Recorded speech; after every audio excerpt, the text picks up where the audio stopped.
Кожны, хто любіць сваю радзіму, ганарыцца тымі, хто праслаўляе свой край на сусветным узроўні.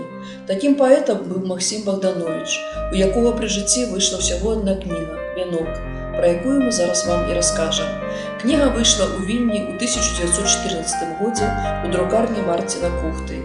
У «Вянку» Богдановича выкарыстоўваецца 22 эпіграфы, якія ахопліваюць паэзію не толькі пачатку 20-го стагоддзя, калі быў надрукаваны зборнік, але і 19-го і нават 14-го стагоддзя.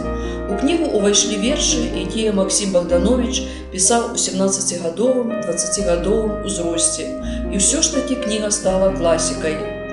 Кампазіцыю зборніка складаюць 3 раздзелы: малюнкі і спевы, думы, Мадонны.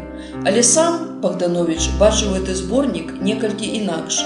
У рукапісе спачатку быў раздзел «З чужое глебы», у якія ўвайшлі 22 пераклады Верлена і іншых класікаў еўрапейскай літаратуры. Не трапіў у «Вянок» раздзел «Каханне і смерць». У Мюнхене у пачатку 60-х гадоў былога стагоддзя надрукавалі «Вянок», пастараўшыся перарабіць яго так, як хацеў сам аўтар. Цікавы адзін факт. Часта ўжываемыя словы ў кнізе: «Вянок» 7 разоў, «душа» 33 разы, «сэрца» 40 разоў. Гэта характарызуе яго як паэта з натхненнем сэрца. Максіма Богдановича можна лічыць адным з прадстаўнікоў сярэбранага стагоддзя, бо ён стаіць упоравень з Блокам і Брусавым. Яго можна аднесці таксама да еўрапейскай паэзіі, дзе ён ідзе след у след за Верленам. І, безумоўна, ён з'яўляецца заснавальнікам беларускай нацыянальнай лірычнай паэзіі.